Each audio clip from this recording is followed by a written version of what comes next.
o Flamengo vai descobrir quem vai encarar nas quartas de final da Libertadores da América. 2 times brigam, Independente Del Valle e Tolima. E aí? O jogo vai ser disputado 9h30 da noite, horário de Brasília, dessa terça-feira, em Quito, tá? Como venceu a partida de ida por 1-0 na Colômbia, o clube equatoriano, no caso Del Valle, tem a vantagem do empate. Quem vocês querem pegar? Tolima ou o Del Valle, rapaz? Eu vou falar sem medo, tá?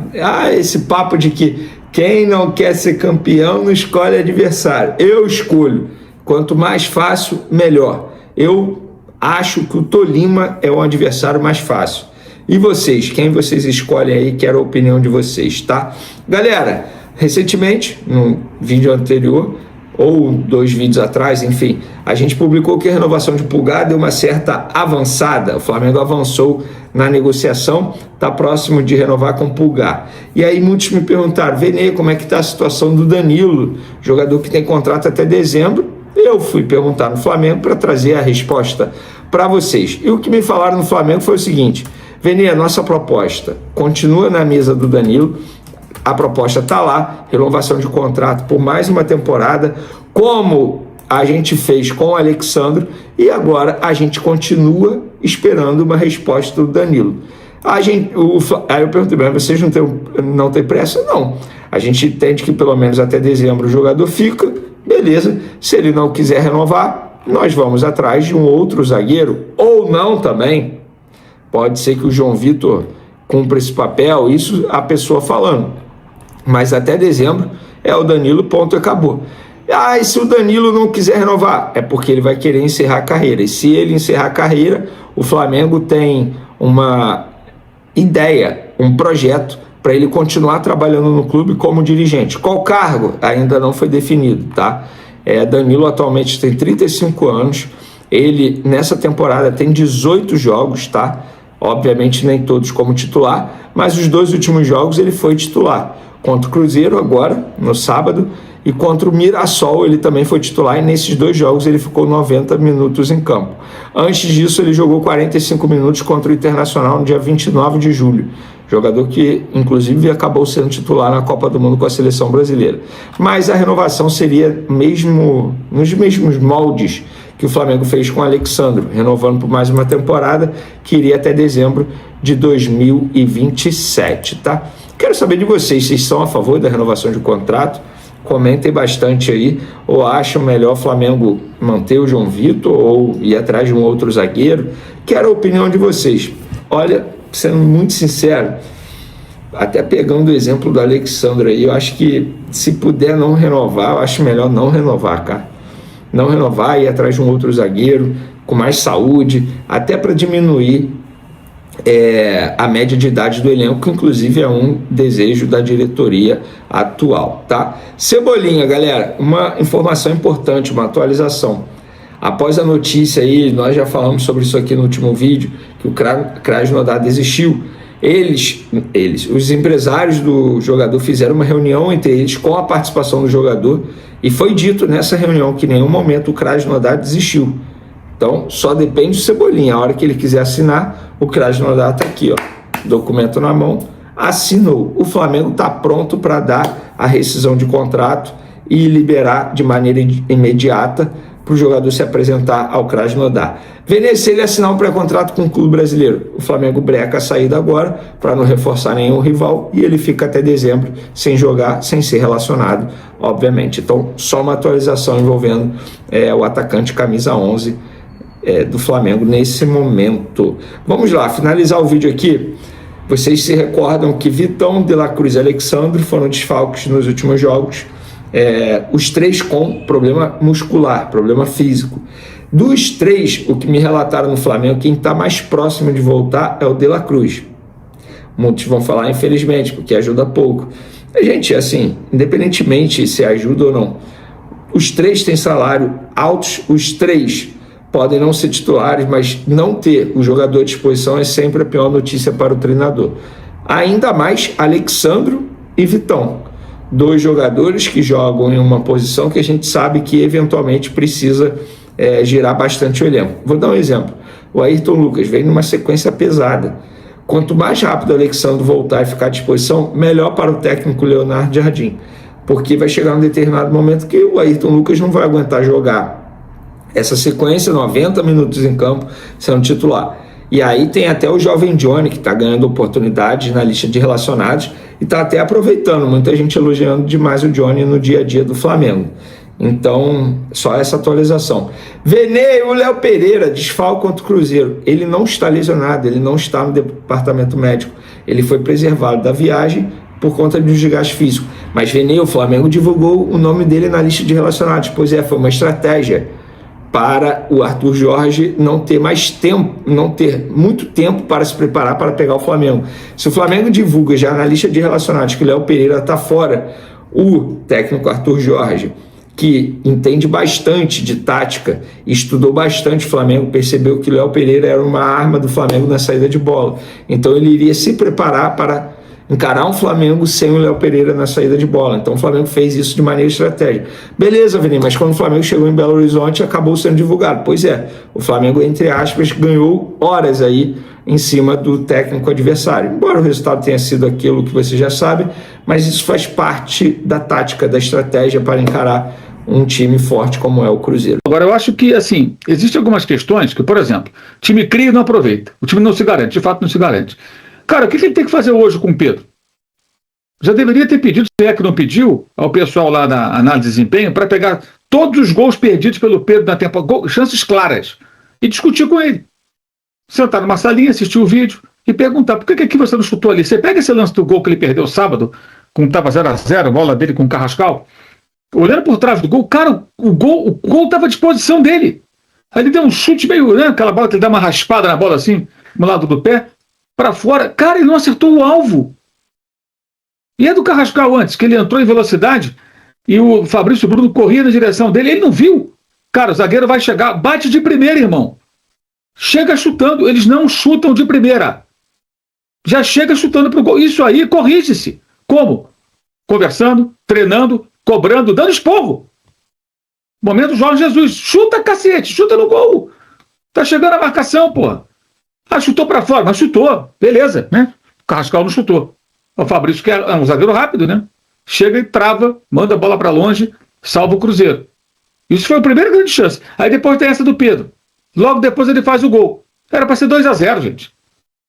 Então, se você realmente se propõe a jogar assim, você não pode ter esse alto índice de chances claras perdidas. E perde-se por hesitação, preciosismo, demora para finalizar, displicência. Ah, o Pedro é um pacote imutável. Olha, eu penso assim, qualquer profissional em qualquer área, qualquer um, tem que saber se atualizar, se modernizar e se aprimorar. Qualquer um de nós. Tá? Eu trabalhei com máquina de escrever. Hoje eu faço tudo sozinho no meu canal no YouTube, eu faço rede social, eu faço tudo. Essas coisas no tempo que eu comecei de jornalismo, em 83, não existiam. Nem se imaginava esse mundo. Eu sou velho, cara. E eu faço tudo, faço sozinho. Fui o primeiro jornalista a ter um canal no YouTube sobre futebol no Brasil, ninguém tinha, eu tinha em 2011. Trabalhei com internet, trabalhei com a porrada de coisa, trabalhei com vídeo na internet antes do YouTube. Porque isso é necessário, senão você fica para trás. Então, se o Pedro, que é um excepcional jogador, um atacante raríssimo, ele tem a deficiência, isso é uma deficiência de não finalizar com força, direção e convicção, quando fica muito mais fácil para ele, que a questão é essa, fica fácil, ele quer fazer sempre com uma certa elaboração. Ele tem que corrigir isso. Isso é trabalho de todos os técnicos que passaram lá que não conseguiram, agora é do Leonardo Jardim. Chegar, chamar e mostrar. Por que não chutou ali? Eu estava vendo ontem Brighton e Aston Villa. Vejam os gols do Brighton. Vejam o quarto gol na falha do João Gomes, que tentou sair jogando e perdeu a bola. Cara, dominou dentro da área, o goleiro é pá, no canto, porrada seca no canto, um abraço. Não tem conversa. O goleiro não tem a menor chance. Ah, o Pedro não sabe fazer? Claro que sabe. Não quer. Não quer. Ele não é que ele foi displicente, ele é displicente. Quase sempre. Tem hora que dá certo, tem hora que não dá certo. O gol que ele finalização do gol foi ruim, pô. É, exato. Ele poderia ter perdido aquele gol. Isso que eu falei, entrou cara a cara, acertou, mas cara, isso tem que mudar. O técnico tem que cobrar, isso aí era lição para hoje. Chegar e conversar, olha. pegar lá o auxiliar dele que trabalha mais com arremate, finalização, não sei quem é que faz esse trabalho, conversar com o jogador e falar, Pedro, você lógico, tem que também ter um pouco de habilidade, né? Enche a bola do cara, que é verdade, fala, tu joga pra cacete. Aí a opinião que eu sempre dou, não sei qual é do Leonardo Jardim. Pra mim, ele tecnicamente é disparado, o melhor 9 da América do Sul. A gente viu o Copete semana passada jogando pela Rosário Central, né? Aí você tem o pior, um dos piores. Que coisa horrorosa. Jogou no Racing ele. Spinelli também. Aí você pega vários jogadores. Cara, o Pedro, ele tem recurso, ele deu um show quarta-feira de recursos técnicos, assistência, participou do jogo, armou o jogo. Ele joga pra burro. Então o que falta? Falta isso. Ele viu de perto o Harry Kane jogando contra o Flamengo. Aí até o perfil lá do Dorizinho levantou lá o número de chance perdida, publicou ontem no Twitter, do Harry Kane, do Haaland. Cara, são outros campeonatos, outras situações, mais chances, muito mais gols aproveitados, muito mais participação no jogo. A comparação é curiosa, é uma curiosidade interessante. O Pedro tem menos, mas são menos minutos, é tudo muito diferente, não dá para comparar. O Bayern na Alemanha, jogando contra os adversários que são mais fracos na Bundesliga, ele tem muita chance de gol. Agora, muitas são geradas pelo próprio Harry Kane. Então, essa comparação não pode ser só nos números. Como curiosidade é interessante. Mas eu prefiro o seguinte, ele viu jogar. Aquele gol, daquele erro de saída de bola do Flamengo, que o Pamecano toma a bola do Arrascaeta, cara, a bola vai no pé, pá, gol do Goretzka, pá. Cara, deu chance, os caras não titubeiam. No dia que o Pedro fizer isso, eu só ver os gols do Zico, cara. Quem vê o André sempre fala isso, cara, ele vai melhorar 1000%. Ele teria ido para a Copa, gente. Ele teria muito mais gols. Ia passar na cara de todo mundo. Olha quantos gols o cara tem. Sábado ele poderia ter feito 3 gols no primeiro tempo. 2 no primeiro e 1 no segundo. Ele teve 3 claras chances de gol. Ah, mas o Gabriel também perdeu. O Gabriel não é parâmetro, cara. E o Gabriel, a mesma coisa. O que a gente falava do Gabriel? E pode falar até hoje. Por que não chuta com o pé direito? Ah, mas não é o pé bom. Cara, tenta pelo menos. Treina isso. Chuta com a direita. Não vai ser tão bom como a esquerda, mas você tem que chutar até um centroavante, cara. Bola cai na direita, ajeita o corpo, vira o corpo, já chegou a marcação. Chuta com a direita. Sempre falávamos isso, até hoje é assim. Perdeu o gol contra o Vasco, lembra, semana passada? Caiu no pé direito. Então, cara, esse é um ótimo jogador, tem várias virtudes. Não é possível que não consiga corrigir. E acho que o técnico tem que cobrar. Tem que cobrar e cobrar muito. Fala assim, cara, nós éramos para ter saído com uma vitória praticamente garantida no primeiro tempo, você consagrar. Segundo informações do jornalista Antônio Carlos, Gabigol ainda não descarta a possibilidade de retornar ao Flamengo no futuro. O atacante mantém vivo o desejo de voltar a vestir a camisa rubro-negra, clube que teve papel fundamental em sua carreira e onde viveu alguns dos momentos mais marcantes de sua trajetória. A relação construída entre Gabigol, Flamengo e torcida continua sendo um dos principais fatores que alimentam essa possibilidade.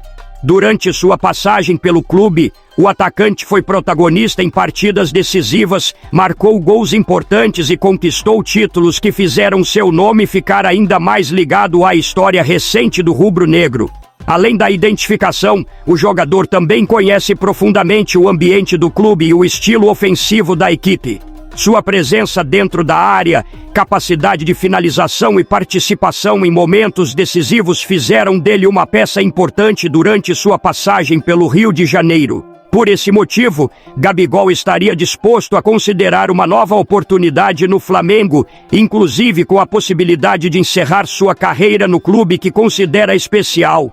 No entanto, apesar da vontade do atacante, um eventual retorno não seria simples neste momento. A diretoria rubro-negra mantém cautela em relação à negociação e não pretende fazer um investimento elevado para concretizar a volta do jogador. Os valores de um possível contrato são vistos como um dos principais obstáculos para que as conversas avancem. Dessa forma, uma redução significativa nos vencimentos de Gabigol seria necessária para tornar o negócio mais viável. O Flamengo teria que encontrar um formato que se encaixasse no planejamento financeiro do clube, enquanto o atacante precisaria aceitar condições diferentes das que teria em uma negociação convencional. Agora eu quero saber a sua opinião de vocês. Gabigol será um bom reforço? Sim ou não? Deixe sua opinião no comentário. O melhor comentário eu vou fixar. Não esqueça de curtir o vídeo e inscreva-se no canal para não perder nada do Flamengo. Até a próxima e saudações rubro-negras nação.